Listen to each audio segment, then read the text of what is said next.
নমস্কার, আমি কাকলি বাইন। আর এখন আমরা ক্লাস 11-এর ম্যাথ সেট তত্ত্ব এর পার্ট 3 নিয়ে আলোচনা করব। এর আগের দুটি পার্টে আমরা টাইপস অফ সেট পর্যন্ত আলোচনা করেছিলাম। তার কিছু কিছু অংশ আমাদের বাকি ছিল। আজ আমরা সেগুলির মধ্যে এই শূন্য সেট, একপদী সেট, উপসেট, যথার্থ উপসেট ও অধিসেট, সার্বিক সেট, সূচক সেট এগুলি নিয়ে আলোচনা করব। আর এর সঙ্গে আমরা ইন্টারভ্যালস সম্পর্কে আমরা জানব। ইন্টারভ্যালসটি তোমাদের এই বইতে নেই, তবু আমরা আলোচনা করব। দেখো, প্রথমেই আমি যেমনটি বলেছি যে আমি তোমাদের এই গণিতের সৌরেন্দ্রনাথ দের বই থেকে অবশ্যই প্র্যাকটিস করাবো। কিন্তু কথা হলো, যারা যারা অন্য কোনো লেখকের বই থেকে প্র্যাকটিস করছো, তোমাদেরও যাতে কোনো অসুবিধা না হয় সেদিকে আমরা অবশ্যই খেয়াল রাখবো। ঠিক আছে, মানে বেসিকটা তো আমরা পুরোপুরি সমস্ত বইয়ের মতোই করে করব, আর এখান থেকে আমরা আর কি কোশ্চেন অ্যান্সারগুলো সলভ করব। তো এর আগে দুটি পার্টে আমরা মেন যে বিষয়গুলি শিখেছিলাম তার মধ্যে দেখো, প্রথম পার্ট 1-এ আমরা এখানে এই সেট তত্ত্ব করার জন্য যে সিম্বলগুলি সেগুলি তো আমরা বিস্তারিত করে দেখেছিলাম। আর তার থেকে সবথেকে গুরুত্বপূর্ণ যে বিষয়টি ছিল সেটি হলো সেট বলতে আমরা কী বুঝি, মানে সেটের সংজ্ঞা। আর এই সেটের সংজ্ঞা থেকে আমরা দেখেছিলাম যে কোন কোন বিষয়বস্তুগুলিকে আমরা সেট আখ্যা দিতে পারি, কোনগুলিকে আমরা সেট ধরবো, কোনগুলিকে ধরবো না, এগুলো আমরা বিস্তারিত করে দেখেছিলাম। আর পার্ট 2-তে আমাদের যে বিষয়গুলি শিখেছিলাম তার মধ্যে সবথেকে ইম্পর্ট্যান্ট যে বিষয়টি ছিল সেটি হলো আমাদের যে কোনো একটি সেটকে, ঠিক আছে, রোস্টার পদ্ধতিতে বা ছকবন্দীকরণ পদ্ধতিতে যে সকল সেট আছে সেই সকল সেটকে কিভাবে আমরা এই ধর্মভিত্তিক বা সেট নির্মাণ পদ্ধতি, যেটিকে আমাদের ইংলিশে বলা হয় property method or set builders method, এর সাহায্যে আমরা কীভাবে প্রকাশ করতে পারি সেগুলি সম্পর্কে আমরা বিস্তারিত করে দেখেছিলাম। তার কারণ হলো, বেশিরভাগ ছাত্রছাত্রী দেখা যায় যে এই রোস্টার পদ্ধতি বা ছকবন্দীকরণ পদ্ধতিতে তো সেটগুলি লিখতে পারে, কিন্তু সেক্ষেত্রে যদি তাদেরকে ধর্মভিত্তিক পদ্ধতিতে দেওয়া হয় সেক্ষেত্রে লিখতে তাদের একটু অসুবিধা হয়। তো যাতে করে কারো এই ধর্মভিত্তিক পদ্ধতিতে সেট লিখতে কোনো অসুবিধা না হয় সেজন্য আমরা বিস্তারিতভাবে শিখেছিলাম। এরই সঙ্গে আমরা এখানে এই সসীম ও অসীম সেট শিখেছিলাম। এর মধ্যে একটি বিষয় আমরা এক্সট্রা শিখেছিলাম যেটি এই বইতে নেই, সেটি হলো আমাদের কার্ডিনাল নাম্বার। কার্ডিনাল নাম্বার বলতে আমরা কি বুঝি, সেগুলিকে কিভাবে লেখা হয় সে সম্পর্কে আমরা বিস্তারিত করে দেখেছিলাম। ঠিক আছে, আর এর সঙ্গে আমরা দেখেছিলাম ইকুয়াল সেট আর ইকুইভ্যালেন্ট সেট।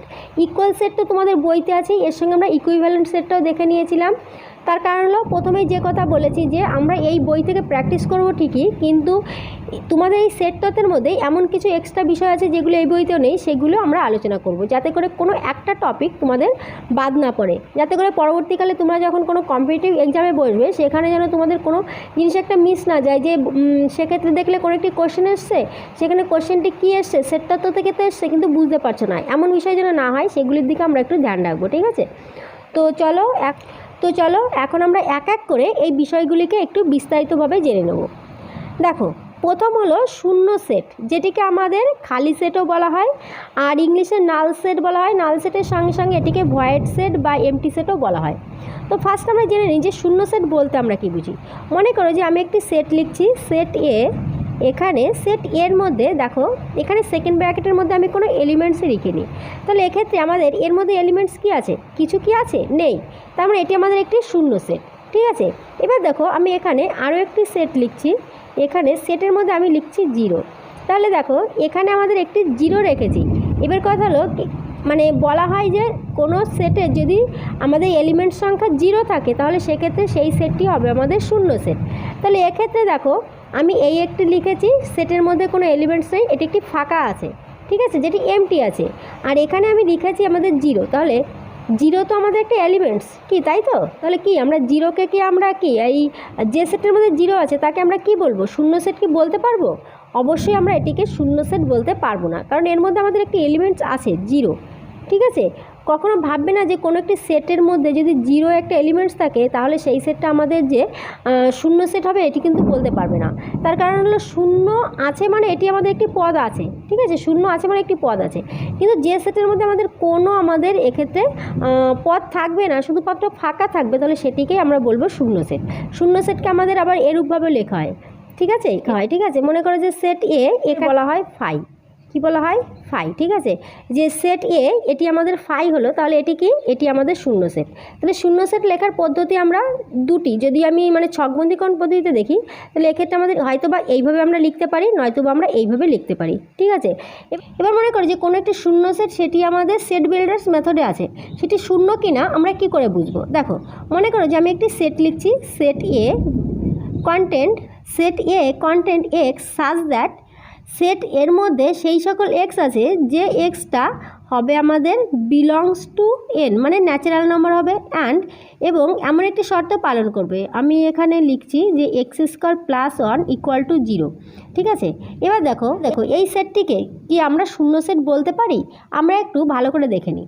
এখানে বলা হচ্ছে যে set A contains x such that, মানে সেট এর মধ্যে আমাদের সেই সকল এক্স থাকবে যে সকল এক্সগুলি আমাদের হবে ন্যাচারাল নম্বর। ন্যাচারাল নম্বর মানে তোমরা জানো যে স্বাভাবিক সংখ্যা, যেগুলি আমরা সংখ্যা রেখায় এই 0-র পরে +1 +2 +3 এইভাবে আমাদের ইনফিনিটি পর্যন্ত, মানে অনন্ত পর্যন্ত আমাদের ধরা হয়।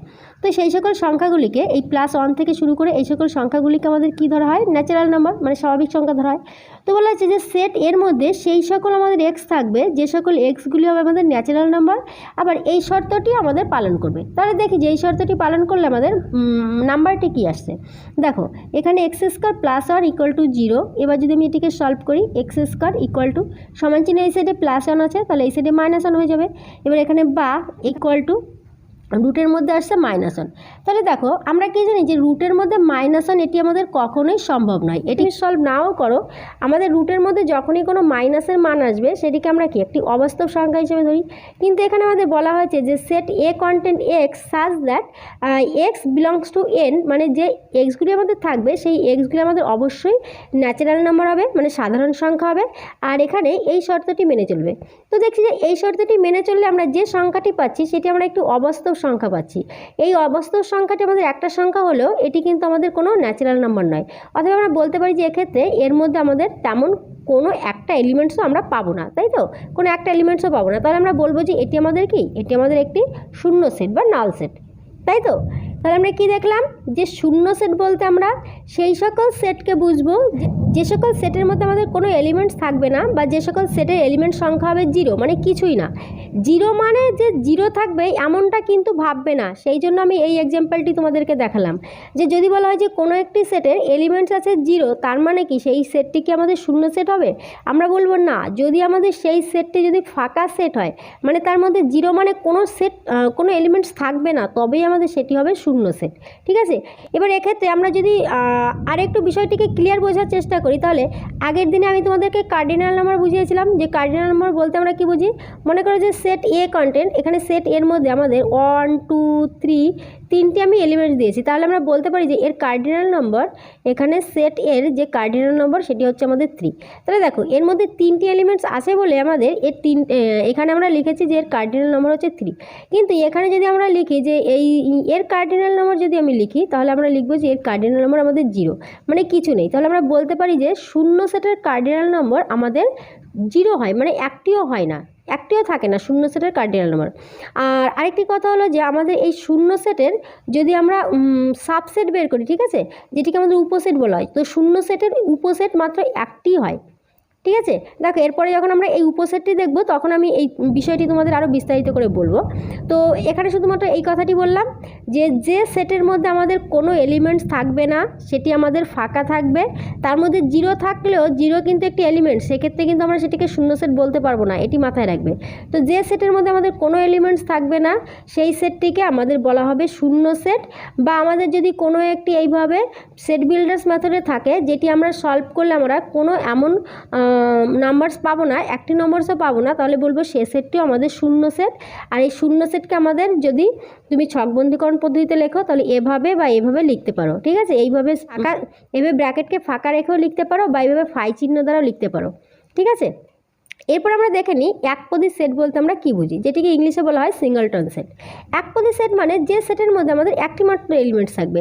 মানে এখানে আমি এই যে এই সেটটি লিখেছি, এটিকে কিন্তু আমি একটি সিঙ্গলটন সেট হিসেবে বলতে পারি, কারণ এর মধ্যে আমাদের একটি মাত্র এলিমেন্টস আছে। এখানে মনে করো যে আমি লিখছি যে সেট এ, এখানে লিখছি যে সেট এর মধ্যে আমি 1 লিখছি, তাহলে বলবো যে এটি আমাদের একটি একপদী সেট। যে সেটের মধ্যে আমাদের একটি মাত্র পদ থাকবে, মানে একটি মাত্র এলিমেন্টস থাকবে, সেটি হবে আমাদের একপদী সেট।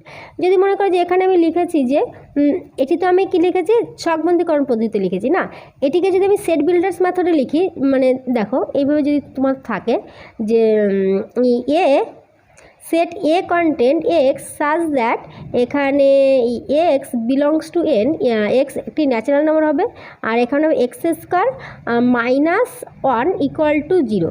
তাহলে দেখি আমরা এটিকে একটু সলভ করে দেখি যে আমাদের কী আসছে। ঠিক আছে, বলা হয়েছে যে সেট এর মধ্যে সেই সকল এক্স থাকবে যে সকল এক্সগুলি আমাদের ন্যাচারাল নাম্বার হবে এবং এই শর্তটি মেনে চলবে। তাহলে এই শর্তটি আমরা যদি এখানে সলভ করি, দেখো তো কী আসছে আমাদের, এক্স স্কোয়ার -1 ইকুয়াল টু 0, এখানে বা এখানে এক্স স্কোয়ার ইকুয়াল টু সমান চিহ্ন এই সাইডে আছে -1, তাহলে এখানে চলে আসবে +1, এখানে বা এখানে আমাদের এক্স ইকুয়াল টু সমান চিহ্ন এই সাইডে রুট আছে, তাহলে এই সাইডে চলে আসবে আমাদের কি সমান চিহ্ন এই সাইডে স্কোয়ার আছে, তাহলে এই সাইডে রুট চলে আসবে। এবার রুটের মধ্যে 1 মানে কি, আমরা এখানে এটিকে বলতে পারি অতএব এক্স ইকুয়াল টু আমাদের কি, এখানে আমাদের 1 আসছে, তাই তো? এটি আমাদের সলভ করলে কী হবে, 1 হবে।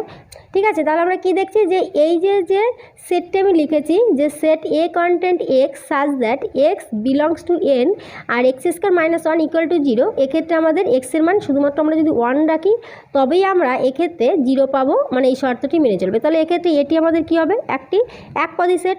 তাহলে আমরা কি দেখলাম, যে সকল সেটের মধ্যে এলিমেন্টস নাম্বার বা পদ সংখ্যা একটি হবে সেক্ষেত্রে আমরা সেটিকে বলবো একপদী সেট বা সিঙ্গলটন সেট।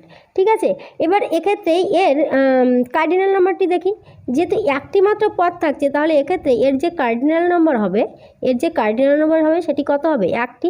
দেখো আমরা দেখেছিলাম যে শূন্য সেটের ক্ষেত্রে কার্ডিনাল নাম্বার কটা, এক্ষেত্রে 0, মানে একটিও থাকবে না, কিন্তু আমাদের একপদী সেটের ক্ষেত্রে কার্ডিনাল নাম্বার হচ্ছে আমাদের একটি। আর এক্ষেত্রে যদি আমরা এর উপসেট বা সাবসেট দেখি তাহলে এক্ষেত্রে এর উপসেট বা সাবসেট আমাদের কটি হয়, দুটি হয়। মানে এখানে দেখো, এখানে যদি আমি এই সেটটিকে দুটিভাবে লিখি, আমি এখানে লিখছি, এখানে শূন্য সেট সমস্ত সেটের উপসেট হয়, তাহলে সেক্ষেত্রে এই সেটের আমাদের একটি ফার্স্ট এটি পাবো, আরেকটি পাবো আমাদের এটি। তাহলে এক্ষেত্রে আমরা কী পাচ্ছি, এই যে সেট এর আমরা দুটি উপসেট পেলাম। ঠিক আছে, এটি হয়তো অনেকের কাছে ক্লিয়ার হবে না, কোনো ব্যাপার নেই, যখন আমরা এটি শিখবো, এখনই শিখবো অবশ্য, তোমাদের দেখবে পুরো ক্লিয়ার হয়ে যাবে। তাহলে দেখো আমরা এখানে কি দেখতে পেলাম যে সেটের মধ্যে কোনো পদ থাকবে না, ফাঁকা থাকবে, সেটি হবে আমাদের শূন্য সেট। যে সেটের মধ্যে একটি মাত্র পদ থাকবে সেটিকে আমাদের বলা হবে একপদী সেট। ঠিক আছে, এবার সেটি তোমাদের যদি কখনও পরীক্ষায় একটি কোশ্চেন দেওয়া হয়, মনে করো এইভাবে তোমাদের একটি সেট বিল্ডার্স মেথডে একটি কোশ্চেন দিয়ে দেওয়া হলো যে এটি আমাদের কী প্রকার সেট, কোন টাইপসের সেট, তখন তোমাকে এই যে শর্তগুলি তোমাকে একটু বিস্তারিত করে দেখতে হবে। দেখে তুমি যদি দেখো যে এখানে আমাদের যেমন কোনো শর্ত পালন করেনি, তাহলে এক্ষেত্রে আমাদের এটি কি, কোনো একটিও আমরা এখানে এলিমেন্টস পাবো না, তার জন্য এটি হবে আমাদের শূন্য সেট। কিন্তু যদি আমি এটিকে দেখি তাহলে দেখবো যে এখানে আমরা একটি মাত্র সংখ্যা পাবো, যেটি হলো 1, তাহলে আমরা বলবো যে এক্ষেত্রে এটি আমাদের একপদী সেট হবে। ঠিক আছে, এটি নিশ্চয়ই ক্লিয়ার। এবার আমরা দেখব উপসেট বলতে আমরা কি বুঝি। ঠিক আছে, দেখো মনে করো যে আমি এখানে একটি সেট লিখছি, যে সেট এর মধ্যে 1 একটি আমাদের একপদী সেট লিখলাম। ঠিক আছে, এবার এই একপদী সেটকে আমরা কতভাবে ভাঙাতে পারি এটুকু তোমরা একটু দেখো। ফার্স্ট হলো আমরা একপদী সেটকে এখানে একটি ফাঁকা সেট রাখবো, আর একটি আমরা পাবো 1।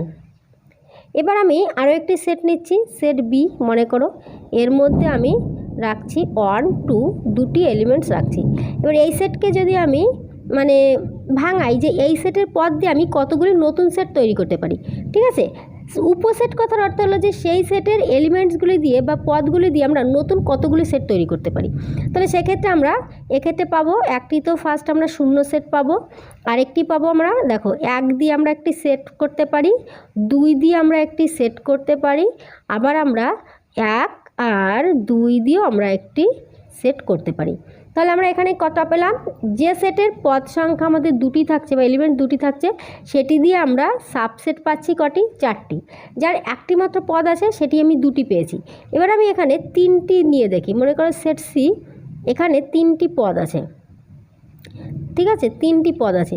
এবার দেখি যে এর সাবসেট কটা হবে। দেখো প্রথম কথা হলো আমাদের শূন্য একটি সেট হবে, মানে ফাঁকা সেট হবে একটি, তারপরে আমরা পাবো এগুলি দিয়ে কতগুলো আমরা সেট বানাতে পারি, প্রথম 1 দিয়ে তারপর আমি 2 দিয়ে বানাবো একটি সেট, তারপর 3 দিয়ে বানাবো একটি সেট, 3 দিয়ে বানাবো একটি সেট, তারপর আমি 1 আর 2 দিয়ে একটি সেট বানাবো, তারপর আমি 2 আর 3 দিয়ে একটি সেট বানাবো, তারপর আমি 1 2 3 দিয়ে একটি সেট বানাবো। দেখো এখানে এগুলি যদি বুঝতে কারো অসুবিধা হয়, তোমাদের সেই ছোটোবেলায় অঙ্ক করেছে না, যে সেই ছোটোবেলার কথা মনে করো একটু, যে বলা হলো যে একটি দলে 4 জন মানুষ আছে, একটি দলে 4 জন মানুষ আছে, সেক্ষেত্রে বা ছাত্রছাত্রী আছে, সেই 4 জন মানুষকে কটিভাবে ভাগ করলে আমরা দল পাবো বা নতুন দল তৈরি করতে পারবো। তাহলে আমরা বলতে পারি যে সেক্ষেত্রে আমরা এই 4কে আমরা একটি দলে রাখতে পারি।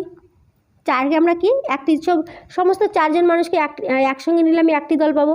যদি আমি দুজন করে আমি ভাগ করি, মানে সমানভাবে ভাগ করার কথা বলা হচ্ছে, যদি দুজন করে ভাগ করি তাহলে সেক্ষেত্রে আমি 2টি দল পাবো, তাই তো, 2 2 4, তাহলে সেক্ষেত্রে আমি 2টি দল পাবো। আবার যদি আমি 1 জন করে রাখি, প্রতিটা দলে যদি আমি 1 জন করে রাখি, তাহলে আমি কটি দল পাবো? সেক্ষেত্রে আমি 4টি দল পাবো, তাই তো। তাহলে আমরা 4 সংখ্যাটিকে সেই ছোটোবেলায় অঙ্ক করেছে, যে মনে করো যে কোনো একটি দলে 4 জন স্টুডেন্ট আছে, বলা হলো যে এই 4 জনকে কেমনভাবে সাজালে আমরা সবথেকে বেশি সংখ্যক আমরা দল তৈরি করতে পারবো। তখন বলা হলো যে 4 জনকে আমরা একসঙ্গে যদি রাখি, 4 জনকে যদি আমি একসঙ্গে রাখি, তাহলে আমি পাবো একটি দল। যদি আমি দুজনকে, এই 4 জনকে যদি আমি 2 জন করে আমি ভাঙাই, যদি আমি 2 জন করে ভাঙাই, তাহলে আমি সেক্ষেত্রে আমি পাবো 2টি দল। আবার যদি আমি 1 জন করে রাখি, তাহলে আমি পাবো 4টি দল। এক্ষেত্রে কিন্তু কি অন্যভাবে ভাঙাতে পারবো সমান সংখ্যক দল করার জন্য? পারবো না। তাহলে দেখছি যে সব থেকে বেশি আমরা সেক্ষেত্রে 3টিভাবে আমরা ভাঙাতে পারছি, এই 4 জন দিয়ে 3টিভাবে ভাঙাতে পারছি, বা 3টি দল আমরা গঠন করতে পারছি, যেখানে সমস্তগুলি দিয়ে আমাদের একটি দল হবে, যেখানে 2 জন করে দিয়ে দল হবে, যেখানে 4 জন একজন করে দিয়ে দল করলে আমাদের 4টি হবে। এখানেও ঠিক তেমনই, যখন আমরা এই উপসেট তৈরি করব, তখন এই যে সেটটি আছে, মেন যে সেটটি থাকবে, ঠিক আছে, এটিকে আমাদের বলা হয় সুপার সেট, ঠিক আছে। মেন যে সেট সেটিকে আমাদের বলা হয় সুপার সেট। আর মেন সেট থেকে আমরা যে সকল সেটগুলিকে তৈরি করব, আর এই সুপার সেট থেকে যে সকল সেটগুলিকে তৈরি করব, এগুলিকে আমাদের বলা হয় সাব সেট, ঠিক আছে। মেন যে সেটটি থাকবে সেটিকে আমাদের বলা হবে সুপার সেট। আর মেন সেট দিয়ে যে সকল আমরা সেটগুলি, নতুন করে সেটগুলি তৈরি করব, সেগুলিকে আমাদের বলা হবে এর সাবসেট, ঠিক আছে।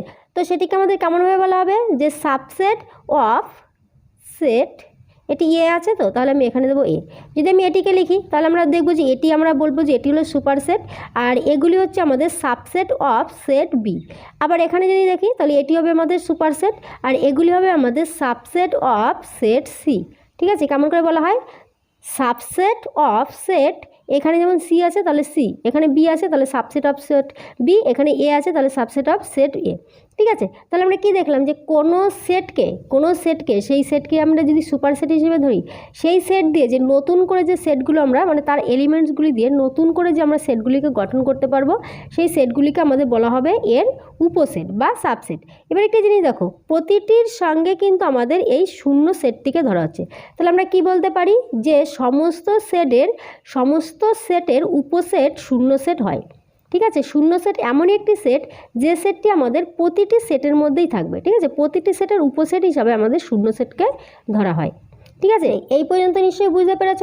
এবার দেখো, কোনো একটি সুপার সেটের কতগুলি আমাদের সাবসেট হবে, সেটি কিন্তু আমরা এইভাবে সেটকে ভাঙিয়ে না লিখে, আমরা কিন্তু শুধুমাত্র সেটের মধ্যে কতগুলি এলিমেন্টস আছে, মানে পদ সংখ্যা আছে, সেটি দেখেই কিন্তু আমরা বলে দিতে পারি যে এই সেটের আমাদের সাবসেট কতগুলি হবে। সেটি কিভাবে? দেখো, এখানে আমরা যদি এমন ধরি যে এখানে আমাদের যে সেটের যে এলিমেন্টস আছে তাকে আমরা ধরবো এন, সেটের এলিমেন্টসকে আমরা কি ধরবো? এন হিসাবে আমরা ডিনোট করব, ঠিক আছে। এরপর আমরা এখানে 2 লিখব। কি লিখব? 2 লিখব।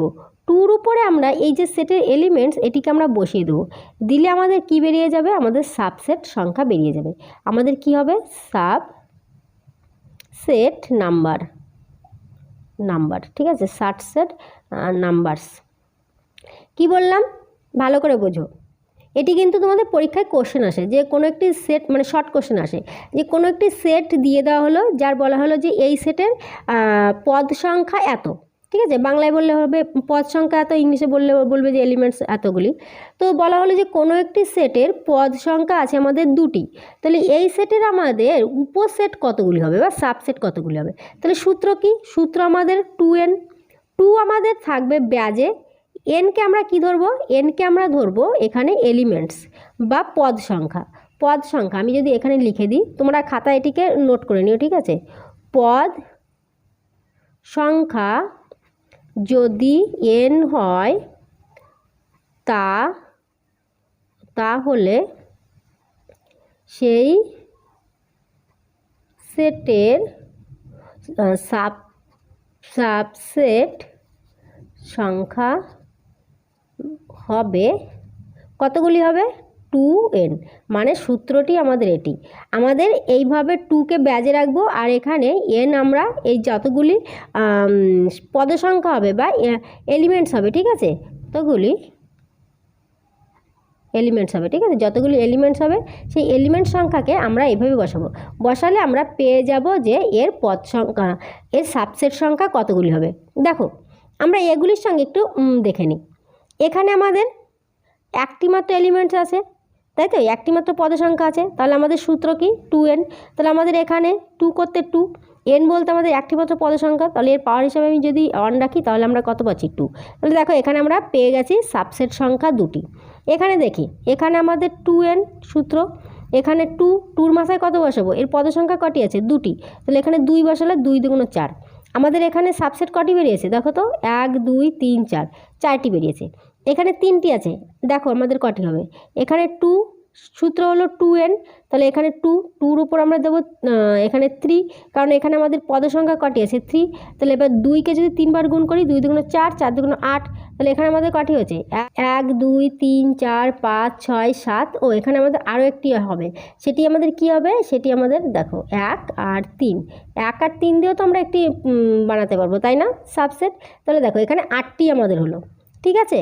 তাহলে এবার যদি মনে করো যে কোনো একটি বলা হলো, তোমাকে বলা হলো যে কোনো একটি আমাদের সুপারসেট আছে যার পদ সংখ্যা আছে আমাদের 5, তাহলে সেক্ষেত্রে তার সাবসেট কত হবে? তাহলে আমি 2কে 5 বার যদি আমি গুণ করি কত হবে দেখো তো, 1 2 3 4 5, 2 দুগুণ 4, 4 দুগুণ 8, 8 দুগুণ 16, 16 দুগুণ 32। তাহলে আমাদের এখানে হয়ে যাবে সাবসেট সংখ্যা হয়ে যাবে কত? 32, ঠিক আছে। তাহলে তোমাদেরকে যদি পরীক্ষায় কোশ্চেন করা হয় যে কোনো একটি সেটের পদ সংখ্যা আমাদের n সংখ্যক, ঠিক আছে, n সংখ্যক বলতে তোমাদের যা কিছু বলতে পারে, 5 বলতে পারে, 6 বলতে পারে, 7 বলতে পারে, 10 বলতে পারে, যাই বলতে পারে, তাহলে তার সাবসেট সংখ্যা কতগুলি হবে বা তার উপসেট সংখ্যা কতগুলি হবে। তখন তোমরা কি করবে? এখানে তোমরা লিখে দেবে যে এখানে এই যে সূত্রটি আছে, এই সূত্র অ্যাপ্লাই করে তোমরা লিখে দেবে যে তার পদ সংখ্যা এতগুলি, ঠিক আছে। এই পর্যন্ত নিশ্চয়ই ক্লিয়ার। যে এবার কথা হলো যে এই উপসেটকে আমরা কিভাবে লিখে থাকি বা কিভাবে প্রকাশ করা হয়। মনে করো যে আমাদের এখানে আমি একটি সেট লিখছি, সেট এ, ঠিক আছে, সেট এ, এর মধ্যে আছে 1 2 3 4, একটি সেট লিখেছি। এবার এই সেটেরই আমি কয়েকটি এলিমেন্টস নিয়ে আমি নতুন একটি সেট তৈরি করছি, সেট বি। সেট বির মধ্যে আমি লিখেছি যে 2 3 4। তাহলে দেখো এখানে আমাদের সেট এর মধ্যে আমাদের 2 3 4 আছে, তো এখান থেকে এই তিনটিকে নিয়ে আমি নতুন একটি সেট তৈরি করেছি। তাহলে আমরা বলতে পারি যে এই সেট বি হলো এ সেটের আমাদের কি একটি উপসেট, তাই তো, বা সাবসেট। সেট বি হলো এ সেটের একটি উপসেট। এবার তাহলে এটিকে বলা হয় কিভাবে? এটিকে আমাদের বলা হয় কিভাবে, যে বি লিখবে এইভাবে একটি বাঁকা করে ইউ আকৃতি দেওয়া হয়, এখানে ইকুয়াল দেওয়া হয়, ঠিক আছে, দিয়ে এ, মানে বি সেট হলো এ সেটের অন্তর্ভুক্ত, ঠিক আছে, কি বি সেট হলো এ সেটের অন্তর্ভুক্ত, বা B is a contained in A, বা B is a subset of A, ঠিক আছে। আমরা এইভাবে এটিকে লিখতে পারি, B is a subset of A, ঠিক আছে, B is a subset of A, বা বি সেট এ সেটের উপসেট, বি সেট এ সেটের উপসেট। বা এটাকে ঘুরেও লেখা হয় এইভাবে, যে যদি আমি এ কে আগে লিখি তাহলে এ কে আগে লিখবো, লিখে এইভাবে ইউ আকৃতিটা এর দিকে দেবো, দিয়ে এইভাবে ইকুয়াল দেবো, দিয়ে আমি বি লিখবো, ঠিক আছে। এইভাবে আমাদের সাধারণত এই উপসেট বা সাবসেটগুলিকে লেখা হয়ে থাকে, ঠিক আছে। নিশ্চয়ই বুঝতে পেরেছো যে উপসেট বা সাবসেট কীভাবে লেখা হয় আর কি বলা হয়।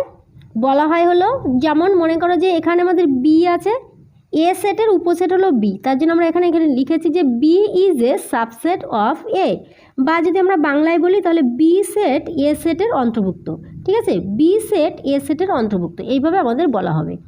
এবার দেখো এখানে আমরা যখন প্রপার, একটু পরে আমরা প্রপার দেখব যে প্রপার সাবসেট বলতে আমরা কি বুঝি। তো প্রপার কথা হলো একদম পুরো এর সমস্ত সাবসেটগুলো এটি হবে। এবার এখানে আমাদের সিম্বলের মধ্যে, মানে সেক্ষেত্রে আমরা সিম্বলটি শুধুমাত্র এরূপ দেবো, প্রপার সাবসেটের সিম্বলটি আমাদের এরূপ হয়। এবার এই দুটি সিম্বলের মধ্যে একটু তোমরা মানে মিলটি দেখো। আমাদের এটি হচ্ছে উপসেট। উপসেটে যখন আমরা উপসেটগুলি তৈরি করলাম, এখানে দেখো যখন উপসেট তৈরি করেছি তখন বি সেটের যে উপসেটগুলো তৈরি করেছি তখন বি সেটের 0 সেট 1 2 তো করেছি, সঙ্গে এই যে সেটটি, এই যে কোনো একটি সেটে সেই সেটটা নিজেও সেই সেটের উপসেট হচ্ছে। তাহলে এই দুটি সেট আমাদের ইকুয়াল হয়ে গেল না? এই দুটি কি হয়ে গেল? এই দুটি ইকুয়াল হয়ে গেল। এই দুটি বাদ দিয়ে যে আমাদের 3টি থাকছে, এই 3টি আমাদের কি? এর আমাদের প্রপার কী হচ্ছে? প্রপার আমাদের উপসেট হচ্ছে, মানে একদম পুরো এর উপসেট এটি। কিন্তু এই সেটটি এর উপসেট হলেও কিন্তু এই দুটি তো ইকুয়াল হয়ে গেল। তো যেহেতু আমাদের ইকুয়াল হয়ে যায় তার জন্য আমাদের এখানে এই প্রপার সাবসেটের সঙ্গে আমাদের এইভাবে একটি দাগ দেওয়া হয়।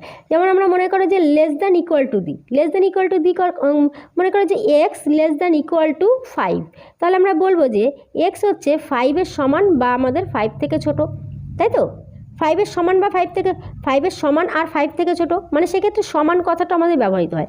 এখানেও তেমন, এই যে নিচে যে আমাদের দাগটি দেওয়া হচ্ছে এটি কেন দেওয়া হচ্ছে? কারণ এই যে এর যে মানে প্রপার সাবসেট, এই সাবসেটের সঙ্গে এটি ইকুয়ালও হচ্ছে, এক্ষেত্রে আমাদের ইকুয়ালও হচ্ছে, তার জন্য আমাদের এক্ষেত্রে এই যে মানে শুধুমাত্র উপসেট বা সাবসেট বললে আমাদের সিম্বলটি এইভাবে দেওয়া হবে, আর যদি প্রপার হয় সেক্ষেত্রে আমাদের এইভাবে দেওয়া হবে। এবার প্রপার বলতে আমরা কি বুঝি, আমরা এখান থেকে আমরা দেখে নেব। দেখো এখানে আছে যথার্থ উপসেট ও অধিসেট, যেটিকে ইংলিশে বলা হয় প্রপার সাবসেট। যথার্থ উপসেট মানে প্রপার সাবসেট, আর অধিসেট মানে যেটিকে আমাদের বলা হয় সুপারসেট। তো ফার্স্ট আমরা এই প্রপার সাবসেট বা যথার্থ উপসেট কথাটা বুঝি। যথার্থ উপসেট হলো মানে এই একটি সেট, তো আমাদের মনে করো সেট বি 1 আর 2 আছে এর এলিমেন্টস। এবার এগুলি দিয়ে যখন আমরা এর সাবসেট তৈরি করলাম তখন কি হলো? একটি হলো আমাদের 0 সেট, আরেকটি হলো 1 2 আর 1 2, মানে এখানে এই যে দুটি আছে এলিমেন্টস, দুটি এলিমেন্টস দিয়ে তো দুটি সেট তৈরি করা হয়েছে। আবার এখানে এই দুটিকে একসঙ্গে রেখে এই সেটটি তৈরি করা হচ্ছে।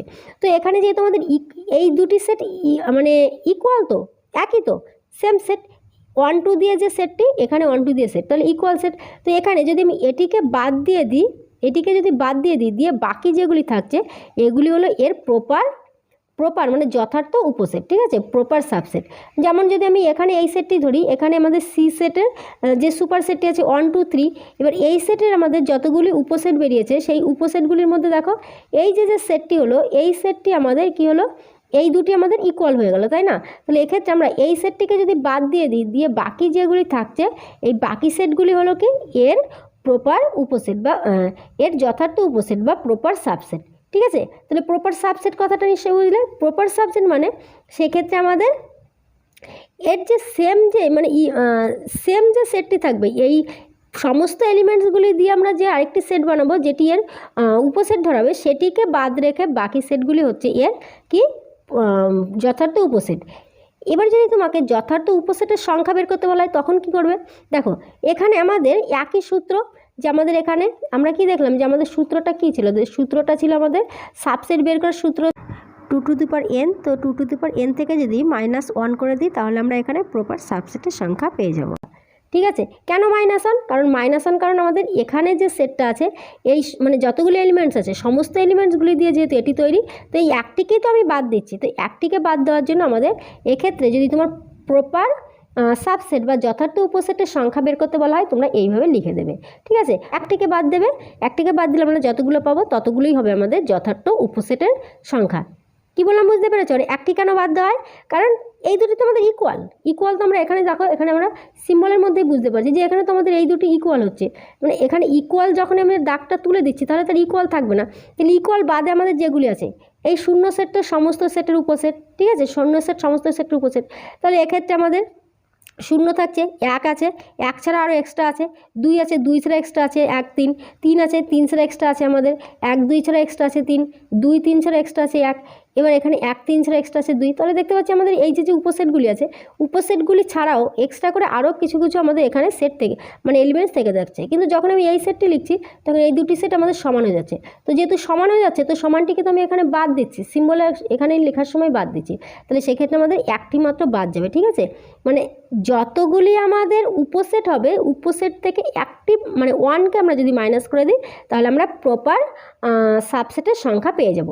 আর প্রপার সাবসেট বলতে আমরা কী বুঝি নিশ্চয়ই বুঝতে পেরেছো, যে প্রপার সাবসেট হলো কোনো একটি সুপার সেটের যতগুলি আমাদের সাবসেট হবে সেই সাবসেটের মধ্য থেকে শুধুমাত্র যে সেটের মধ্যে সমস্ত এলিমেন্টসগুলি আমাদের সুপার সেটে থাকবে সেটিকে বাদ দিয়ে বাকি যে সেটগুলি পাবো সেগুলি হলো আমাদের যথার্থ উপসেট।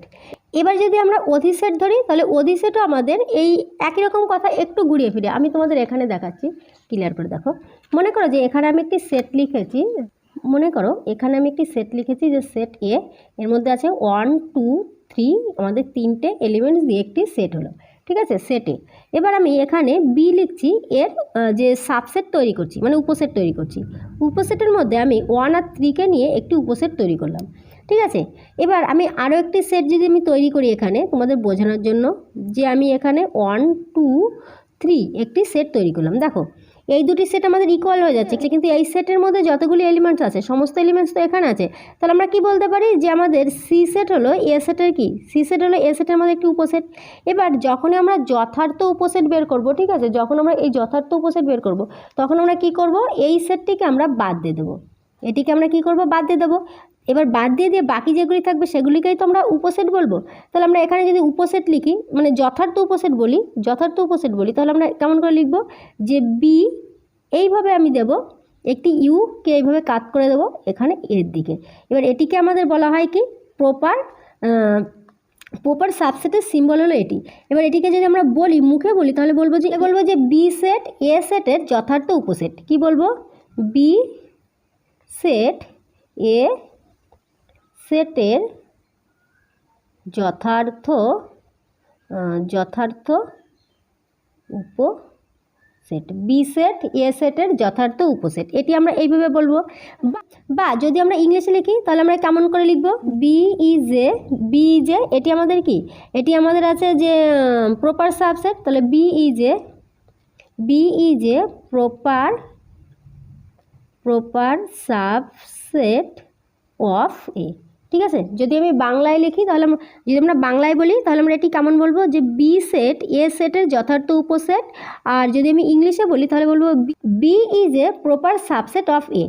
এবার দেখো এখানে অধিসেট বলতে আমরা কী বুঝি, অধিসেট হলো এটিকে আমাদের এমন করে বলা হয়, এ ইউটিকে আমি এইভাবে ঘুরিয়ে দেবো।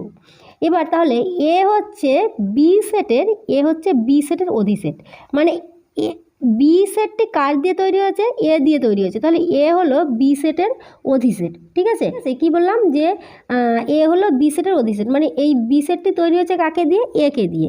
তাহলে এখানে আমরা বলতে পারি যে এ সেট বি সেটের অধিসেট। ঠিক আছে, কি বলবো, যে এ সেট বি সেটের অধিসেট, বি সেট এ সেটের অধিসেট। বা যদি আমি ইংলিশে বলি তাহলে আমরা বলবো যে A is a superset of B.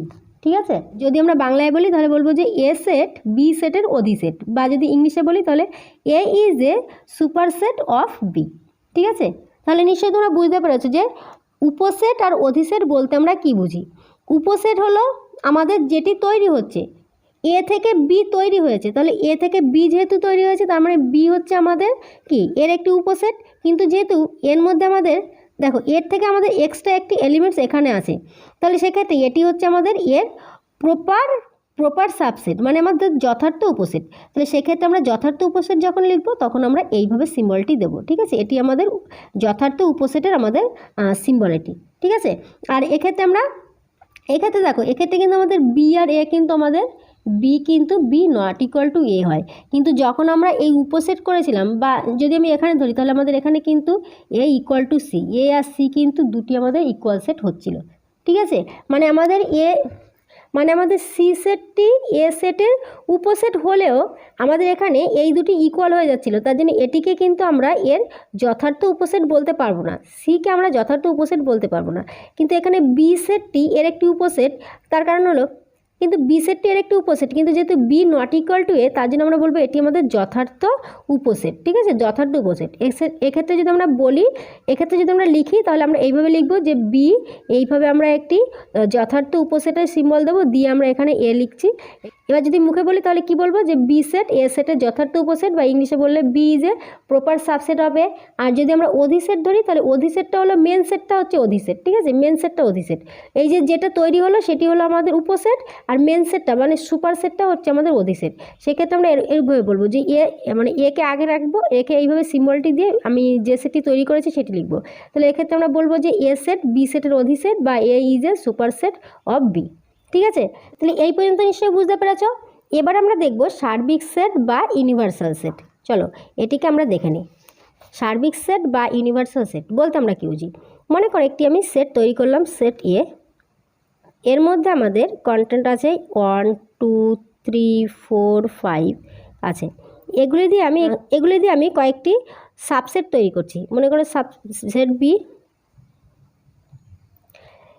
এখানে একটি বি এর একটি সাবসেট তৈরি করা হচ্ছে। সাবসেটটি কি? এখান থেকে মনে করো 2 3 4 নিয়ে একটি সাবসেট তৈরি করা হলো। ঠিক আছে, এবার তাহলে আমরা কি দেখছি যে এখানে এটি হলো আমাদের কি হলো সুপার সেট, বা যেটিকে আমাদের এই সুপার সেটে কিন্তু ইউনিভার্সাল সেট হিসেবে ধরা হয়। ঠিক আছে, তো সুপার সেট, আর এটিকে আমাদের হয়ে গেল কি সাবসেট।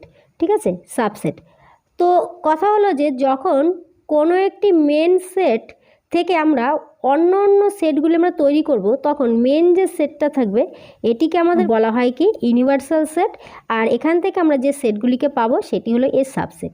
এবার এক্ষেত্রে যদি তোমাদের একটি বাস্তব উদাহরণ দিই তোমাদের বুঝতে সুবিধা হবে। মনে করো যে আমি একটি লাইব্রেরির উদাহরণ দিচ্ছি। একটি লাইব্রেরিতে কত ধরনের বই থাকে? বিভিন্ন ধরনের বই থাকে।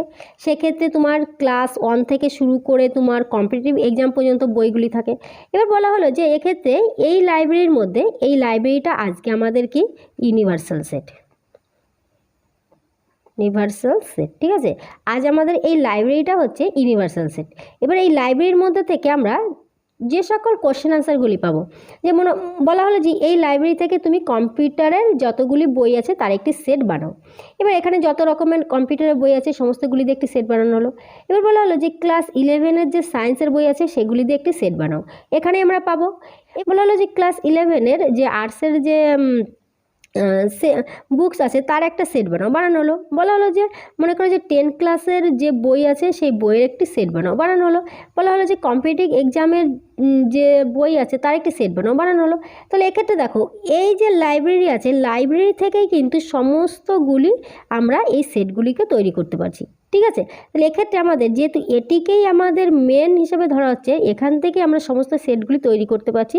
তাহলে এক্ষেত্রে এই যে লাইব্রেরিটা এটাই হবে আমাদের ইউনিভার্সাল সেট। ঠিক আছে, এক্ষেত্রে জর্জ ক্যান্টর মানে যিনি এই সেটটাতে আবিষ্কার করেছিলেন তিনি একটা মজার কথা বলেছিলেন যে সেট যে সুপার সেটের সুপার সেট হয়, তারও সুপার সেট হয়। অর্থাৎ মহাবিশ্বে আমাদের কখনোই কোনো একটা সেটকে আমরা বলতে পারি না যে সেটাই আমাদের সর্বশেষ সুপার সেট। ঠিক আছে, কোনো একটা সেটকে আমরা কখনোই সর্বশেষ সুপার সেট বলতে পারবো না। যেমন ধরো এখানে দিচ্ছি, মনে করো যে ক্লাস 11 বুকস। এবার ক্লাস 11-এর বুকস আমরা কতভাবে ভাগ করতে পারি? সায়েন্স, কমার্স, আর্টস, 3টি ভাগে ভাগ করছি। সায়েন্সের মধ্যে আবার আমাদের ভাগ হচ্ছে, আর্টসের মধ্যে ভাগ হচ্ছে, কমার্সের মধ্যে ভাগ হচ্ছে। এবার আমরা এক্ষেত্রে তাহলে এই যে ক্লাস 11-এর বুকস এগুলো দিয়ে তো আমরা বিভিন্ন ধরনের আমরা সেট তৈরি করছি। সায়েন্সের একটা সেট বানাবো, আর্টসের সেট বানাবো, কমার্সের সেট বানাবো। এবার তাহলে সেক্ষেত্রে আমরা দেখতে পাচ্ছি যে ক্লাস 11-এর যে বুকসটা আছে এটা হচ্ছে আমাদের একটা কি সুপার সেট, বা আমরা ইউনিভার্সাল সেট যেটাকে আমরা বলছি। ঠিক আছে, তাহলে এই ক্লাস 11-এর যে বইগুলো সেই বইগুলো হচ্ছে আমাদের ইউনিভার্সাল সেট, আর এখান থেকে আমাদের যেগুলি তৈরি হচ্ছে সেগুলি হলো আমাদের সাব সেট। ঠিক আছে, সাবসেট।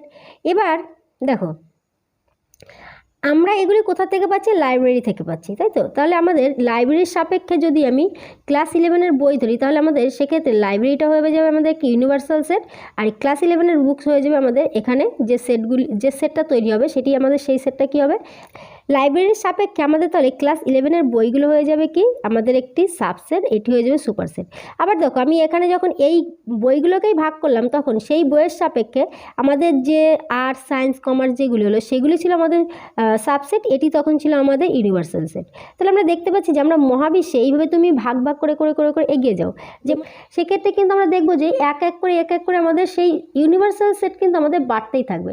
এই জন্য জর্জ ক্যান্টর একটা কথা বলেছিলেন যে মহাবিশ্বে আমাদের সুপারসেট বলে কোনো শেষ থাকে না, সুপারসেটেরও সুপারসেট থাকে, তারও সুপারসেট থাকে। ঠিক আছে, কি এরপরে আমাদের ছিল সূচক সেট বা পাওয়ার সেট। সূচক সেট বা পাওয়ার সেট বলতে আমরা কি বুঝি?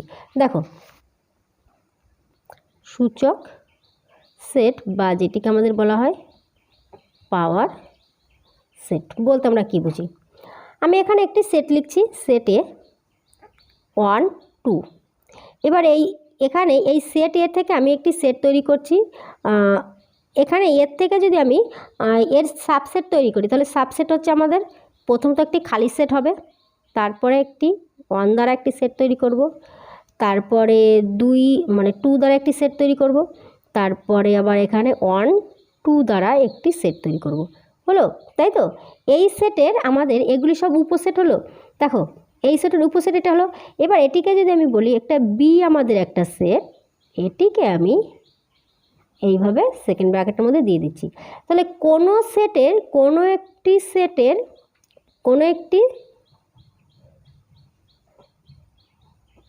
একটি সুপার সেটের সাবসেটগুলি নিয়ে যে সেট তৈরি হয় সেটিকেই আমাদের বলা হয় পাওয়ার সেট। ঠিক আছে, কি বললাম? যে কোনো একটি সুপার সেট বা কোনো একটি সেটের যে সকল সাবসেটগুলি হয় সেই সকল সাবসেটগুলি নিয়ে যদি নতুন করে একটি আমরা সেট তৈরি করি সেটিকেই আমাদের বলা হয় সূচক সেট বা পাওয়ার সেট। আর এটিকে আমাদের এমন করে লেখা হয় যে পি আর এখানে এ। ঠিক আছে, এখানে পি লিখবো, এটি পাওয়ার সেট অফ কার? এর পাওয়ার সেট। ঠিক আছে, এটিকে আমাদের এইভাবে লেখা হয়। এবার পাওয়ার সেটের কার্ডিনাল নাম্বার আমাদের কতগুলি হয়? পাওয়ার সেটের কার্ডিনাল নাম্বার হয় আমাদের কোনো একটি সেটের সাবসেট সংখ্যার সমান হয় আমাদের পাওয়ার সেটের কার্ডিনাল নাম্বার। ঠিক আছে, আমরা যদি আরও একটি সেট লিখি, দেখো এখানে দেখো আমি আরও একটি সেট তোমাদেরকে লিখে দেখাচ্ছি। মনে করো এর মধ্যে আছে এক্স ওয়াই জেড, 3টি আমাদের এলিমেন্টস বা পদ সংখ্যা আছে। এবার এই সেটের আমি পাওয়ার সেট লিখব। তাহলে এই সেটের পাওয়ার সেট আমাদের কি হবে? এখানে পাওয়ার সেট অফ বি, এটি আমাদের কতগুলি হবে? দেখো প্রথমত আমাদের তো শূন্য সেট হবে, শূন্য সেটকে আমরা ফাই চিহ্ন দ্বারা আমরা লিখতে পারি। ঠিক আছে, এটি একটি হলো, তারপর আমাদের এক্স, তারপর আমাদের ওয়াই, তারপর আমাদের এখানে জেড, তারপর আমাদের হবে কত? এই এক্স ওয়াই দিয়ে একটি হবে এক্স ওয়াই, তারপর আমাদের ওয়াই জেড দিয়ে একটি হবে ওয়াই জেড, তারপর আমাদের এক্স জেড দিয়ে একটি হবে, তাই তো? এক্স জেড দিয়ে একটি হবে, তারপর আবার আমাদের এখানে এক্স ওয়াই জেড 3টি দিয়েও হবে, তাহলে এক্স ওয়াই জেড 3টি দিয়ে হবে। তাহলে এই সেটের যে উপসেট মানে সাবসেট এগুলি হচ্ছে। এবার এই সাবসেটগুলিকে যখন আমি একসঙ্গে এইভাবে একটি সেটের মধ্যে রেখে দিচ্ছি তাহলে এই সেটটি হয়ে গেল এই সেটের পাওয়ার সেট। ঠিক আছে, কোনো সেটের পাওয়ার সেট কীভাবে তৈরি করা হয়? সেই সেটের যতগুলি আমাদের উপসেট হবে এই কটি তো হবে, মানে 2 টু দি পাওয়ার n হয়, তাই না? তাহলে 2 টু দি পাওয়ার n মানে আমাদের এখানে 2, এখানে 3টি আছে মানে কিউব, তার মানে এখানে 8টা। দেখি কটা হলো, 1 2 3 4 5 6 7 8, ঠিক আছে 8টা। তাহলে বি সেটের এলিমেন্টস বা কার্ডিনাল নাম্বার কটি ছিল? 3টি। তাহলে 3টি হলে এর যে আমরা উপসেটগুলি পাবো মানে সাবসেটগুলি পাবো সেগুলি কটি হচ্ছে? 8টি। আর এই 8টি সেটকে যখন আমি একসঙ্গে রাখছি এটি হলো আমাদের এর পাওয়ার সেট। ঠিক আছে, পাওয়ার সেট অফ বি। এবার দেখো যদি বলা হয় যে কোনো একটি সেটের পদ সংখ্যা যদি 3 হয়, কোনো একটি সেটের পদ সংখ্যা যদি 3 হয় তার পাওয়ার সেটের পদ সংখ্যা কত হবে? তাহলে আমরা কি করে বের করব? তার পাওয়ার সেটের পদ সংখ্যা হবে তার কি? এর উপসেট সংখ্যা, এর কি? উপসেট বা সাবসেট সংখ্যা। ঠিক আছে, কি বললাম কথাটা আবার বোঝো। যে তোমাকে যদি কোশ্চেন করা হয় যে কোনো একটি সেটের পদ সংখ্যা 3 আছে, কোনো একটি সেটের পদ সংখ্যা কত আছে বা কার্ডিনাল নম্বর কত আছে? 3। তাহলে যদি বলা হয় যে তাহলে এর আমাদের পাওয়ার সেট, এর যে পাওয়ার সেট হবে সেই পাওয়ার সেটের আমাদের কার্ডিনাল নাম্বার বা পদ সংখ্যা কত হবে? তাহলে আমরা দেখছি যে এর যেহেতু পদ সংখ্যা 3, তার মানে এখানে এর যে সাবসেট হবে সাবসেট, এর সাবসেট সংখ্যা কত হচ্ছে আমাদের 2n = 8। তার মানে এখানে তাহলে এর যে আমাদের সূচক সেট বা পাওয়ার সেট হবে তার যে পদ সংখ্যা হবে কটা হবে, এর হবে 8। ঠিক আছে, বোঝা গেল নিশ্চয়ই যে এক্ষেত্রে আমরা কিভাবে এই সূচক সেটকে লিখছি। আরও একবার বলছি, সূচক সেটকে লেখা হয় কোনো একটি সেটের যতগুলি সাবসেট বের হয় সেই সাবসেটগুলিকে একত্রিত করে আমরা যে নতুন একটি সেট তৈরি করব সেটি হবে আমাদের এই সেটের সূচক সেট বা পাওয়ার সেট।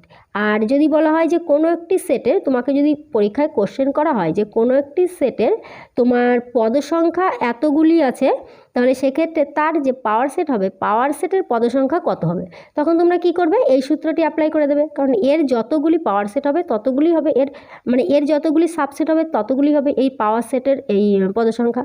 ঠিক আছে, তাহলে এটুকু তোমাদের নিশ্চয়ই ক্লিয়ার হয়ে গেল যে সূচক সেট বা পাওয়ার সেট আমাদের কাকে বলা হয়, কীভাবে লেখা হয়। তাহলে আশা করছি তোমরা এগুলি বুঝতে পেরেছ যে শূন্য সেট কি, একপদী সেট কি, উপসেট কি, যথার্থ উপসেট, অধিসেট কি, সার্বিক সেট কি, সূচক সেট কি। আর এখান থেকে যে কোনো প্রকার তোমাদের যদি শর্ট কোশ্চেন আসে পরীক্ষায় তোমরা ইজিলি করতে পারবে। এবার চলো আমরা একটু ইন্টারভ্যালসটি জেনে নিই। ইন্টারভ্যালস আসলে কি, তোমাদের এই সুরেন্দ্রনাথ দের বইতে নেই ঠিকই, কিন্তু আমরা জেনে নিচ্ছি এই কারণে, কারণ তোমরা যারা কম্পিটিটিভ এক্সামে বসবে সেখানে কিন্তু তোমাদের এই ইন্টারভ্যালস থেকেও কিন্তু কোশ্চেন আসবে। ঠিক আছে, তো এই ইন্টারভ্যালসকে আমরা সাধারণত 3 ভাগে আমরা ভাগ করতে পারি বা 3 টাইপের হয়। ঠিক আছে, প্রথমটি যদি আমি ধরি সেটি হলো ওপেন ইন্টারভ্যালস, আর দ্বিতীয়টি যদি ধরি ক্লোজ ইন্টারভ্যালস, আর তৃতীয়টি যদি ধরি তাহলে তৃতীয়টি হচ্ছে semi close or semi open intervals। ঠিক আছে, এবার দেখো আমরা বিষয়গুলো একটু ক্লিয়ার হয়ে জানি। আমরা সংখ্যারেখার মাধ্যমে বুঝবো যে ইন্টারভ্যালস বিষয়টা কি।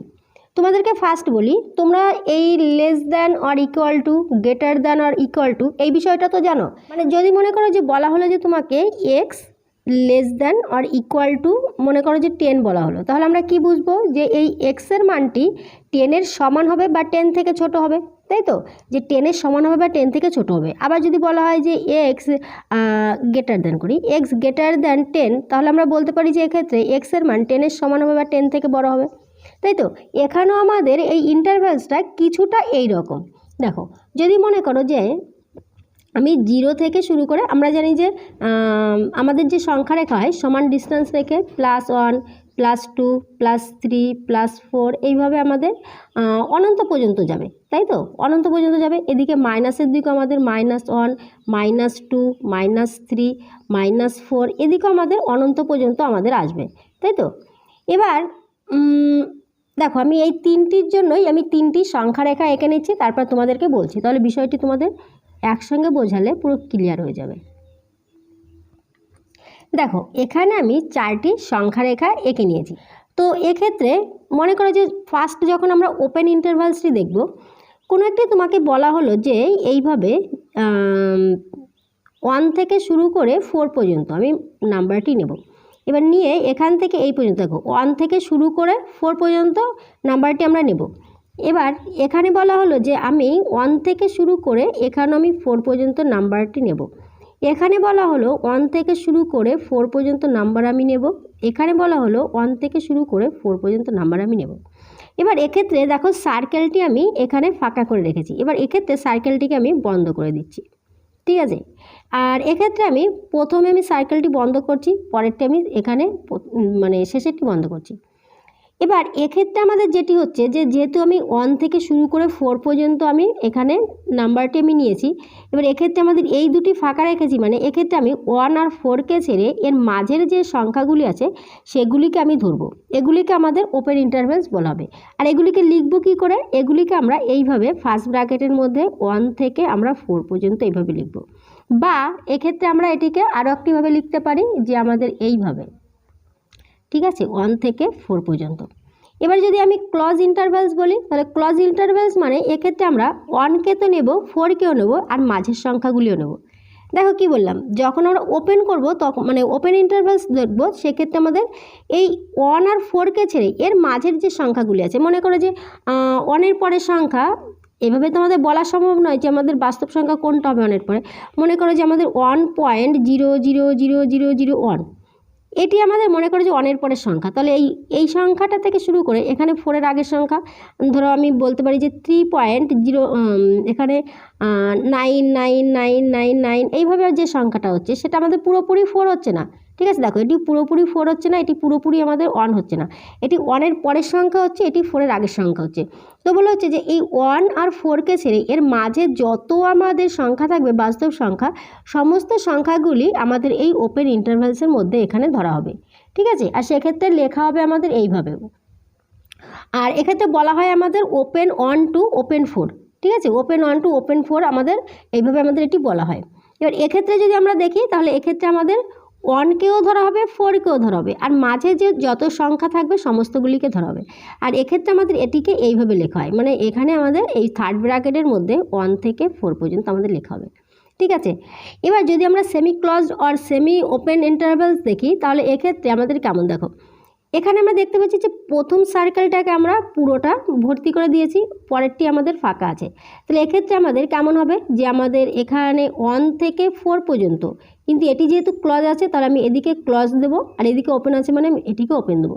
বা এটিকে আমরা যদি এইভাবে লিখি, এইভাবে আমরা লিখতে পারি যে 1 থেকে 4 এখানে আমাদের এটিকে ওপেন করে দিচ্ছি, ঠিক আছে। মানে যদি আমার এরূপ থাকছে তার মানে আমি এখানে দু সাইডে দেখো খুলে দিলাম, মনে হচ্ছে যে দরজা খুলে দেওয়া হয়েছে। আর এইখানে এইভাবে যদি দুটো এই সাইডে রাখা হয় তাহলে আমাদের এক্ষেত্রে বন্ধ। তো এক্ষেত্রে আমাদের এটি ক্লজ আছে, তার জন্য আমরা এদিকে এইভাবে ক্লজ সিম্বলটি দিলাম, আর এদিকে আমাদের ওপেন আছে তার জন্য আমরা ওপেনটি দিয়ে দিলাম। এবার এখানে এটিকে যদি লিখি তাহলে এখানে আমাদের এটি এমন হবে যে 1 4, দেখো এখানে প্রথমটি আমাদের কি আছে, ওপেন আছে, তাহলে এই প্রথমটি ওপেন, আর এখানে শেষেরটি কি আছে, আমাদের ক্লজ আছে। বা আমরা এটিকে এইভাবে লিখতে পারি এখানে 1 থেকে 4 পর্যন্ত, ঠিক আছে। আমার কম্পিটিটিভ এক্সামে সাধারণত আমাদের এই সিম্বলগুলি বেশি আসে, এখানে এই যে ফার্স্ট ব্র্যাকেটের যে সিম্বলগুলি এগুলি কিন্তু অতটা আসে না। তো এক্ষেত্রে আমাদের কি বলা হচ্ছে, দেখো যদি আমরা এখানে আমাদের সেমি ওপেন বা সেমি ক্লজ দেখি, তাহলে এক্ষেত্রে আমি যখন ধরবো যে আমাদের এখানে ক্লজ 1 থেকে ওপেন 4 পর্যন্ত, ঠিক আছে, ক্লজ 1 থেকে ওপেন 4 পর্যন্ত, তাহলে এক্ষেত্রে আমরা সংখ্যাগুলি কোন কোনগুলি নেব নিশ্চয়ই বুঝতে পারছো। যেখানে 1 তো নেব, 1 নিয়ে 1-এর পরবর্তী সমস্ত সংখ্যাগুলি নেব 4-এর আগে পর্যন্ত। এক্ষেত্রে কিন্তু আমরা 4কে ধরতে পারবো না, কারণ এখানে আমাদের 4টা ওপেন আছে, 4কে ধরতে পারবো না। 4-এর ঠিক আগের সংখ্যা থেকে শুরু করে এখানে 1 পর্যন্ত নেব, কারণ 1 আমাদের ক্লজ আছে। এখানে যদি দেখি তাহলে 1কে আমরা নিতে পারবো না, 1-এর পরবর্তী সমস্ত সংখ্যা থেকে শুরু করে 4 পর্যন্ত নেব। এক্ষেত্রে 4 যেহেতু ক্লজ আছে মানে আমি এটিকে নেব। মানে যখন আমাদের যেটি ক্লজ থাকবে, ঠিক আছে, যেটি ক্লজ থাকবে সেটিকে আমরা ধরবো, আর প্লাস এদের মাঝের সংখ্যাগুলিকেও ধরবো। কিন্তু যদি ওপেন থাকে তাহলে ওপেন হলে আমরা সেই সংখ্যাটিকে নিতে পারবো না, সেটা ছেড়ে তার ভেতরের সংখ্যাগুলি আমরা নেব, ঠিক আছে। এখানে দেখো ঠিক এরকমই না একটি, যে আমাদের যদি বলা হয় যে এক্সের একটি মান যদি আমি ধরি, যে এক্সের মান যেমন আমরা এর আগে শিখেছি সেট বিল্ডার্স মেথডে, যে মনে করো যে একটা সেটের মধ্যে এক্স আছে, এক্স সাজ দ্যাট, যে এক্স হলো আমাদের একটা যে কোনো একটা বাস্তব সংখ্যা যদি ধরো না কেন, যে এক্স হলো আমাদের এক্স বিলংস টু এখানে রেশনাল নাম্বার মানে মূলদ সংখ্যা। আর বলা হচ্ছে যে আমাদের এই এক্সটা হবে এইভাবে দিয়ে দিই, ঠিক আছে, লেস দ্যান অর এখানে দিই যে এটি হবে আমাদের 3 দিচ্ছি, 3 less than or equal to, আবার এখানে এটি হবে আমাদের মনে করো যে 5 less than or equal to. মানে এই এক্সের মানটা আমাদের কেমন হবে, যে এক্সের মানটা আমাদের হবে এক্ষেত্রে আমাদের 3কে ধরবো, আবার 3 থেকে বড় সংখ্যাগুলি নেব, 5কে ধরবো, 5 থেকে আমরা 5 থেকে যে ছোট সংখ্যাগুলি আছে সেগুলি ধরবো। মানে 3 থেকে শুরু করে 5 পর্যন্ত যতগুলি আমাদের সংখ্যা হবে সমস্তগুলি সংখ্যা আমাদের এই রেশনাল নাম্বার হবে, মানে মূলদ সংখ্যা হবে, আর এই এক্স হবে, ঠিক আছে। মানে এটাকে যদি আমরা এইভাবে বলি, এ একটা সেট যার মধ্যে এক্স হলো আমাদের সেই সকল এলিমেন্ট, যে সকল এলিমেন্টগুলি হবে আমাদের মূলদ সংখ্যা মানে রেশনাল নাম্বার, আর এই মূলদ সংখ্যাগুলি আমাদের 3 আর 5-এর মাঝামাঝি সংখ্যাগুলি হবে, মানে 3ও হবে 5ও হবে, আবার 3 আর 5-এর মাঝামাঝি সংখ্যাগুলি আমাদের হবে। ঠিক আছে, তাহলে সেক্ষেত্রে দেখো এটিকে যদি আমি এইভাবে ধরি তাহলে আমাদের এর মধ্যে কোনটা আসছে, আমাদের এক্ষেত্রে আমাদের এটি যেহেতু 3 আর 5 দুটি হবে এবং মাঝের সংখ্যা হবে, তার মানে আমাদের এটি ক্লজ ইন্টারভ্যালসের মধ্যে আমাদের পড়বে। আবার যদি আমরা এরূপভাবে ধরি যে আমাদের বি একটা সেট যেখানে আমাদের এক্স সাজ দ্যাট, মনে করো যে এক্স বিলংস টু কিউ, আর এখানে আমি অ্যান্ড এখানে দিচ্ছি 3 লেস দ্যান এক্স আর এখানে লেস দ্যান 5। এবার দেখো এখানে আমাদের দেখা যাচ্ছে যে বি এমন একটা সেট যে সেটের মধ্যে এক্স আছে সকল এলিমেন্টস, আর এই এক্সগুলি হচ্ছে আমাদের রেশনাল নাম্বার, আর তাছাড়া এই এক্সগুলি 3-এর থেকে আমাদের বড় হবে, আবার 5-এর থেকে আমাদের ছোট হচ্ছে, তাই তো? তাহলে সেক্ষেত্রে আমরা বলতে পারি যে এক্ষেত্রে আমাদের এই ওপেন ইন্টারভ্যালসের মতো পড়ছে। বুঝতে পেরেছো নিশ্চয়ই বিষয়গুলি, যে আমাদের এদের একটা বিরতি বোঝাচ্ছে, মানে আমাদের সংখ্যাটার একটা সীমারেখা বেঁধে দেওয়া হচ্ছে বা বিরতি বোঝাচ্ছে যে আমাদের সংখ্যাটা ঠিক কত থেকে কতর মধ্যে নেব। ঠিক আছে, তো সেক্ষেত্রে আমরা এগুলিকে এইভাবে, মানে তোমরা যখন ধরো কোনো কম্পিটিটিভ এক্সামে বসবে, তোমাদের সামনে যখন কোশ্চেনগুলি আসবে তখন এই প্যাটার্নে তোমরা পেয়ে যাবে। ঠিক আছে, কম্পিটিটিভ এক্সামে কিন্তু আমাদের এই ধরো তুমি ওপেন ইন্টারভ্যালসের কথা বলা হলো, তো সেক্ষেত্রে কিন্তু তোমাদের এইভাবে ফার্স্ট ব্র্যাকেটের থেকে বেশি এটিকে ইউজ করা হয়। ঠিক আছে, তাহলে তোমরা নিশ্চয়ই বুঝতে পারছো যে যদি কখনো তোমাদেরকে সামনে এরূপ একটি সংখ্যা আসে, মানে তুমি বুঝবে যে তাহলে মানে এই সিম্বল দিয়ে দেওয়া থাকে, তাহলে তুমি বুঝবে যে এক্ষেত্রে তোমাকে এটি ওপেন ইন্টারভ্যালসে দেওয়া হয়েছে, আর যেখানে তোমাকে 1 থেকে 4 পর্যন্ত সংখ্যাগুলি ধরতে হবে, যেখানে 1 আর 4কে ছেড়ে মাঝের সংখ্যাগুলি আমরা নেব, যেখানে 1 আর 4কে ছেড়ে মাঝের সংখ্যাগুলি নেব। যদি কখনো তোমার এই প্যাটার্নে থাকে তাহলে বুঝবে যে এক্ষেত্রে আমাদের ক্লজ ইন্টারভ্যালসে আছে, আর যেখানে আমাদের 1 আর 4-এর মানে 1 আর 4 দুটিকে তো ধরবো, আর ধরে এর মাঝের সংখ্যাগুলি আমরা এক্ষেত্রে নেব।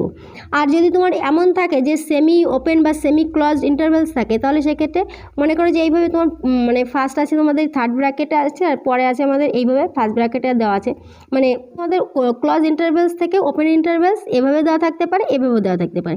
তাহলে এখানে আমাদের ক্লজ ইন্টারভ্যালস থেকে ওপেন ইন্টারভ্যালসের মধ্যে কত আছে, 1 থেকে 4 পর্যন্ত, মানে এখানে আমরা ধরবো যে 1কে তো ধরবো, 1 থেকে ধরে 4 পর্যন্ত যাবো, কিন্তু 4কে আমরা ধরবো না, 4-এর ঠিক আগের সংখ্যা আমরা নেব। ঠিক আছে, আবার যদি এরকম থাকে তাহলে তোমরা বুঝবে যে আমরা 1 তো নেব না, 1-এর পরবর্তী সংখ্যাগুলি নেব, 4 পর্যন্ত নেব। তাহলে আশা করছি তোমরা এগুলিকে বুঝতে পেরেছো আমাদের কোন ক্ষেত্রে ব্যবহার করা হবে, মানে সংখ্যাটার একটা বিরতি বোঝাতে আমাদের এই সিম্বলগুলিকে ব্যবহার করা হয়ে থাকে, যে এই সিম্বলগুলি ঠিক আমরা কত থেকে কত পর্যন্ত মানটা নেব। ঠিক আছে, তাহলে আজ আমাদের এই টাইপস অফ সেট পুরোপুরি কমপ্লিট হয়ে গেল। পরবর্তী দিনে আমরা যেগুলি শিখব সেটি হলো ভেন ডায়াগ্রামটা আমরা শিখব, তারপরে দুটি সেটের মধ্যে আমরা প্লাস মাইনাসের যে সম্পর্কগুলি আছে সেগুলিকে শিখব। ঠিক আছে, এখানে দেখো পরবর্তী দিনে এই যে কয়েকটি গুরুত্বপূর্ণ সিদ্ধান্ত, তারপরে ভেন চিত্র, এগুলি আমরা শিখব। তারপরে সেটের প্রক্রিয়াসমূহ, মানে এখানে যোগ বিয়োগ ভাগ গুণ, এটা আমরা দুটি সেটের মধ্যে শিখব, ভেন ডায়াগ্রামের মাধ্যমেও শিখব, আবার এখানে এই সেটের মাধ্যমে আমরা শিখব। ঠিক আছে, তারপরে এগুলি হয়ে গেলে আমরা এই বীজগাণিতিক সূত্রাবলীতে চলে যাব, যেগুলি থেকে তোমাদের পরীক্ষায় বড় কোশ্চেন এসে থাকে সাধারণত। মানে এতক্ষণ আমরা যেগুলি শিখছি সেগুলি হচ্ছে সেটের বেসিক, এগুলি আমাদের না জানলে আমরা এই বড় কোশ্চেনগুলি করতে পারবো না, বা অন্য যে চ্যাপ্টারের উপর আমাদের এই চ্যাপ্টারগুলি ডিপেন্ড করছে, মানে এই সেটটা তো ডিপেন্ড করছে, সেগুলো আমরা করতে পারবো না। আর তাছাড়া এখান থেকে আমাদের পরীক্ষায় শর্ট কোশ্চেন এসে থাকে। ঠিক আছে, তাহলে চলো আজ এই পর্যন্ত, থ্যাংক ইউ।